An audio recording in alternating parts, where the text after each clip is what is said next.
Bonjour à tous, bienvenue ici. Vous êtes au bon endroit, au bon moment. Aujourd'hui, je vous lis un texte inspirant de Christophe Fauré. Ensemble mais seul, la peur de la solitude fondamentale. Alors j'ai choisi ce passage parce que je trouve particulièrement intéressant de se questionner sur notre rapport à la solitude. Je trouve ça particulièrement intéressant et évolutif surtout. Alors déjà, je trouve qu'il y a souvent une confusion qui est faite entre la solitude et l'isolement.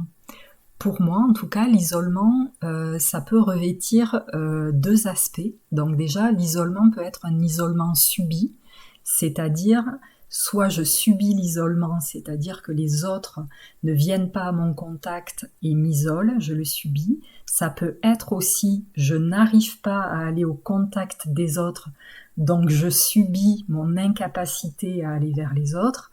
C'est une première chose. Et la deuxième chose, c'est l'isolement choisi. C'est-à-dire, je choisis consciemment de me couper momentanément ou de façon plus définitive des autres en stratégie d'autoprotection. Donc c'est encore autre chose et cet aspect-là peut être bénéfique. Donc on voit qu'il y a vraiment des nuances. Déjà, ne serait-ce que dans la notion d'isolement, la solitude, pour moi, c'est autre chose. C'est être face à soi-même. Et ce qui est, de mon point de vue en tout cas intéressant, c'est d'aller se confronter à ça et voir comment on se sent dans cet espace où on est seul face à nous-mêmes. Est-ce que c'est confortable ? Comment c'est confortable ? Est-ce que c'est plutôt inconfortable ? Ou est-ce que c'est un peu entre les deux ? Et qu'est-ce que ça dit de nous ? Et qu'est-ce que ça dit aussi sur nos espaces encore à apprivoiser ? Voilà, et sachant que, évidemment, la personne avec qui on va passer le plus de temps dans notre vie, c'est nous-mêmes, donc autant gagner en confort dans cet espace où on est seul avec nous-mêmes. Et je crois aussi que en apprivoisant notre solitude, en trouvant de plus en plus de confort dans les moments de solitude, c'est comme ça qu'on accède à plus d'apaisement, plus de tranquillité, et c'est peut-être ça qui nous permet ensuite d'avoir des relations plus apaisées avec les autres. Voilà, donc je commence la lecture du texte de Christophe Fauré. La solitude essentielle existe et n'a ni remède ni solution. C'est le lot, le destin de tout homme, qu'on le veuille ou non. C'est le commencement de tout. Et il serait dommage de vouloir s'en guérir ou s'en débarrasser, parce que ce sentiment signe en nous la conscience humaine.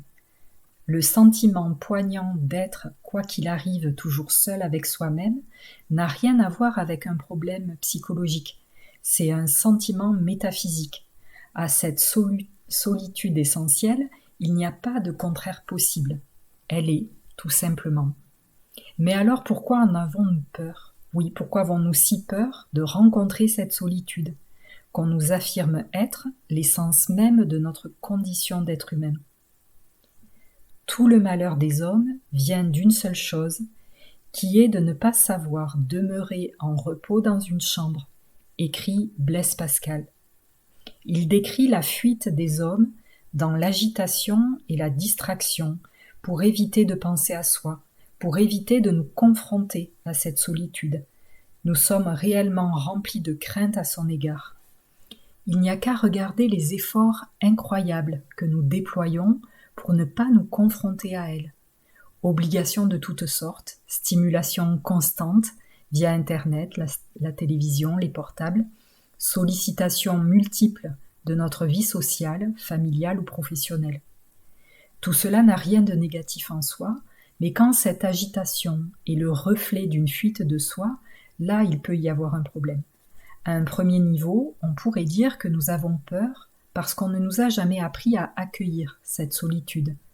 On ne nous a jamais appris à l'écouter et à rester confortablement en sa présence. Mais plus insidieusement, on nous a aussi conditionnés à penser qu'il y avait là quelque chose d'inquiétant, d'anormal ou même de malsain. On retrouve un lointain écho de cela dans les réflexions qu'on entend au sujet des personnes qui vivent paisiblement leur solitude. Elle doit avoir un problème, ce n'est pas normal d'aimer être seul. Faites l'expérience, fermez les yeux et portez quelques instants votre attention au cœur de vous-même. Qu'entendez-vous? Du bruit, beaucoup de bruit, des pensées, des jugements, des sensations, des émotions, des perceptions. Comme la plupart des gens, vous ne savez pas comment vous mettre en lien avec votre dimension intérieure. Vous n'avez pas le mode d'emploi. De plus, face à ce brouhaha intérieur, un sentiment d'ennui ou une discrète angoisse commence à s'infiltrer en vous. Et très rapidement, vous rouvrez les yeux. Incidemment, ce n'est pas la dimension de solitude que nous redoutons en tant que telle, pour elle-même, c'est plutôt cet espace qu'elle révèle en nous. Nous craignons tout ce qui pourrait y apparaître et qui nous parlerait des tréfonds de nous-mêmes. Nous craignons peut-être aussi l'immense espace de liberté que nous découvririons en nous, et il faut bien reconnaître que nous avons souvent peur d'assumer notre propre liberté. Car nous prenons alors conscience que nous sommes pleinement responsables de ce que nous en faisons. Cet espace est pourtant notre fondement. C'est à partir de cet espace que jaillissent nos pensées, nos émotions, nos projets, nos expériences intérieures, notre créativité. C'est la matrice de tout ce que nous sommes, c'est nous dans notre dimension fondamentale.